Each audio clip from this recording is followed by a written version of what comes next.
Let's talk about the rumored supergroup with Petey Crack, Cuban Link, Poe Rilla, and Tony Sunshine. That video that we saw on YouTube, right, from years ago, where they was all hanging out together and everything. Now, Poe said that got blown out of proportion. It really wasn't. Man, roll the clip.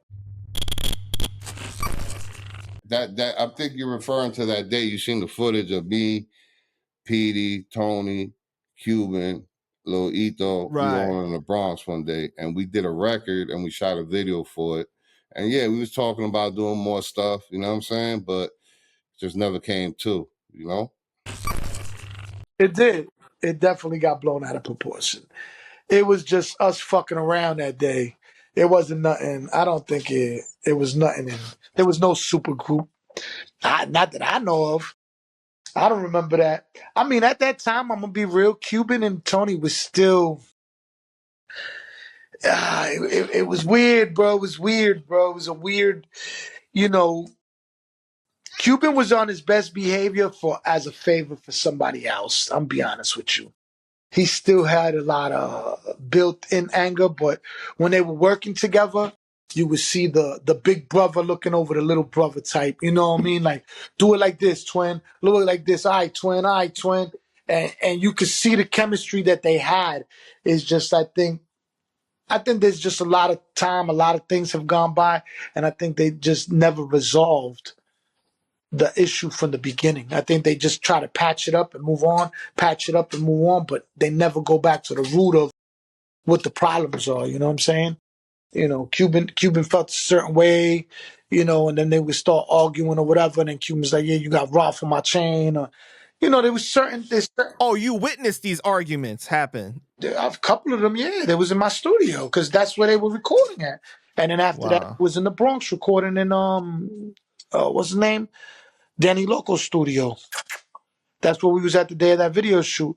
But, like, I'm going to be honest with you, Tony wasn't being aggressive with him. And I remember Mike Beck was fucking with Tony heavy. Mike Beck fucks with us heavy, too. So there was a lot of people in the middle of the dynamics that Cuban I'm not going to lie, bro. He did put his pride to the side to try to make it work. He definitely did, bro. Who did he do the favor for? For the bros from the original Terror Squad, from the block. They reached out to him. I think it was Danny Loco and a couple other dudes from the original Terror Squad guys. And he tried to work it out with Tony. That's when he went to his apartment and Far Rockaway and stuff. And so you've seen the interviews too of him talking about certain things like that too. And then I walked into that, you know what I'm saying, them projects in Far Rockaway that day. You know what I'm saying? To go and hook up and reconcile me and Tony's situation. Came with the, you know, niggas from the Bronx, you know what I'm saying? Shout out Danny Loco, he was putting that together. Gilly was there. Tell Gilly to tell you the story. I think Sing Sing was there. My man said, and you know, so Little Heck was there. I might have to bring Little Heck to just say what he says. I know they don't want to do shit like this. You know, I still fuck with the rest of my niggas. I don't have Little Heck to say the truth, man. See, y'all niggas believe me. You know what I'm saying? Because, you know, I've been telling the truth so much, y'all niggas think it's lies. So when we walked in there, I told you I seen what I seen. Never thought I would expect I would see that. I ain't see Tony in a while either. Like, flesh to flesh, face to face. I didn't see him in a minute. Close to probably like 7, 8 years. It's the first time I see him. You know what I'm saying? And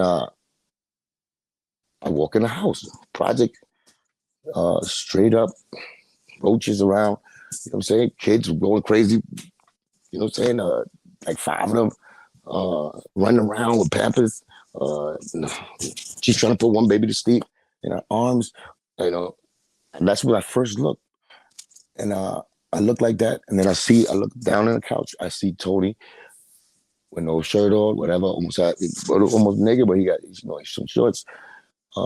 With the fucking, I'm telling you, the gas mask that he had, like he was a bunker underneath the ground.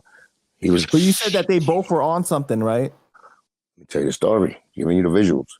I look down, I see Tony, somebody going, right, with the extra big shit. His head is, like the top is big, but the mask part covered the whole fucking front face. So it was like Prometheus at his best.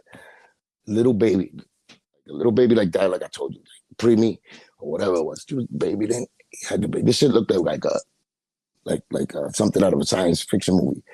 I looked down, I was like, oh shit, what's up, twin?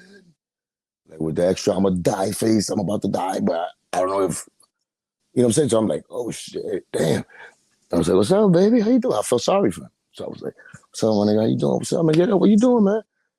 Then I looked, he was getting up slowly. She went to come and pick up the baby from his chest.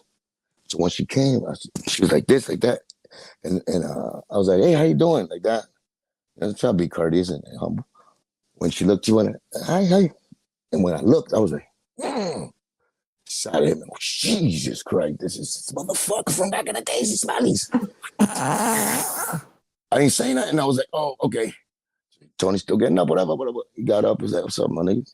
Give him a hug, whatever. Yeah, you good? No, I know that story. They came to my studio afterwards, and we pick up Tony at the projects when we brought him to Long Island to do a show. We had him do show. We did a show out here in Long Island, so we went to pick him up. Him and Cuban did a couple of shows out here, so we went out there, picked him up with Beck and all of us, and we brought him out here to Long Island. Went to the studio, and from the studio we went to the club. He was running around with us for a little while. You know what I'm saying?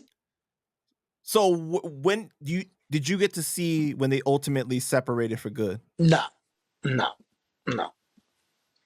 because there was like I said, bro, it was like everything was cool, but then I don't know what goes on because there's so much shit that goes on. I'm not with them 24 hours a day. Right. But it was musically, like they would either be in my studio or they'd be in the Bronx. So there was only really two studios. Well, Jersey, I don't know if Tony went to the one in Jersey. Remember, Tony felt comfortable with us too because of the relationship we had with Mike Beck. You know what I mean? So obviously we're not gonna let nothing happen to Tony, and we wasn't trying to set him. We was just trying to get them to, because we felt like they were just great together musically. You know what I'm saying? I feel like Cuban really had a lot of love for Tony. And even early on when he would do the interviews and everything, it wasn't until a certain point where he felt really pushed that I think that he went to the point of no return with some of the things that he exposed. You know what I'm saying? No, I agree. But prior to that, though, the way that he would talk about him, even when he was angry, I could see that it kind of came from a place he's of always like talked about him hurt. That's what I'm telling you. He put it together. Like I told you, it was like a big brother, little brother. Tony be in the booth and Cuban's outside the booth. You dumb bitch. Sing it like this. But not calling him like a dumb bitch that you would take it. That's just the way he talks. He'd be like this. And he would show him the notes and shit. He'd be like, all right, twin. He'd be like, yo, follow my tone. And like Cuban is good for shit like that. Like they dynamics. That's what I'm telling you. They dynamics was crazy, bro. Like, you know what I mean? It was just, I'm telling you, I got a song that is flames, bro. Flames, bro. That I'm ready. I think right now is better than any of the songs that either one of them letting out. What? Because Tony got some Spanish joints, but this Spanish joint, right? Wow, still in the cut. Let me ask you this then, okay? Can you blame him for going back to Joe? Who? Tony. You gotta. I look at it. I don't even look at it like blame or nothing. I look at it like Joe's all their big brothers. You know what I'm saying? Like he was the one that was the first one to break through. So obviously, when certain people, I've fought with some of my brothers. I've argued with some of my brothers. Doesn't mean I don't love them. Some you can't fuck with. Some you can't do business with. Some you can't do this with. I just feel like a lot of their relationships have been because of miscommunication. I feel even the Cuban situation was miscommunication. I feel that, Joe probably read his energy wrong or whatever the situation is. I feel like a lot of the things that transpired was miscommunication. Because if you really look at what real beef they had before that night, what real beef did they have? Nothing really. But that's why people are always so confused about how could you forgive 50? How could you forgive Jay-Z? How could you make up with these people? Personal. It's personal.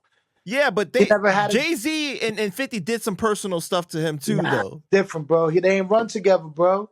They I know what you mean. different. It's a different thing. It's industry relationships. It's like it's easier for you to forgive an enemy than to forgive a friend.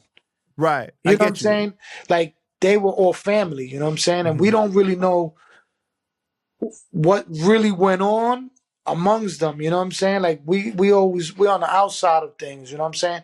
Like I've been around Cuban with the whole Joe thing. I don't got a personal issue with Joe. I don't know Joe.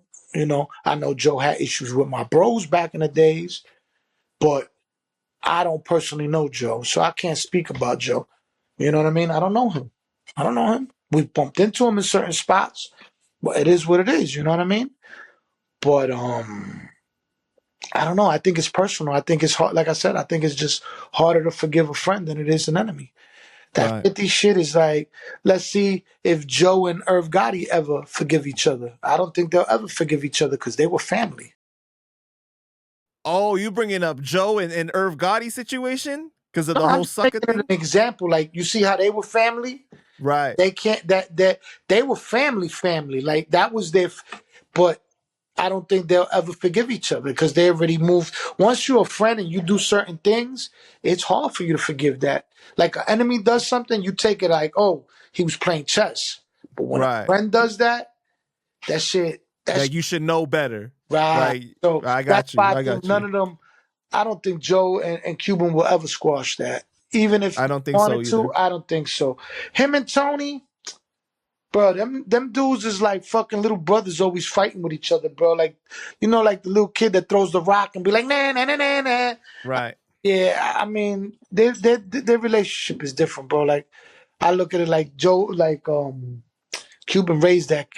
You know what I'm saying? So, you know, the only thing is too is like Cuban probably doesn't take into account that he raised them. Now Tony's a man. Now he's not a little kid no more. So you know what I mean? It's like.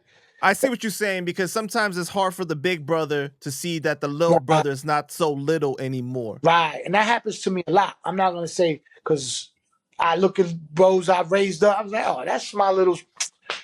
Meanwhile, he's a grown ass man with fucking grown ass kids. And I'm like, oh, that's my little guy. That's my. Bro, like, I'm not 15 no more, bro. I'm fucking 30 years old. You know what I mean? So it's a different dynamics. Like I said, it's different. Like I'm telling you, I've seen them together, bro. And in the music, when they doing the music, they start laughing, they start snapping on each other. Look, it brings you to a time that is bugged out. And I'm telling you, I was there. Then all of a sudden, boom, their music stops, whatever, and then it goes right back to what the fuck is so funny? Like a different type of energy. You know what I mean? It's like I don't know. It's bugged out, bro. It's bugged out. Gilly was another one that was always trying to get Cuban to fix all the different things. Gilly was like one of the main dudes. He's like the mayor. He's like a mayor. Like Yeah. he's always the guy that always tries to be the peacemaker and fix everything. Even though he get busy, Gilly get busy. But that's my guy too. We always used to stay snapping on each other. Right.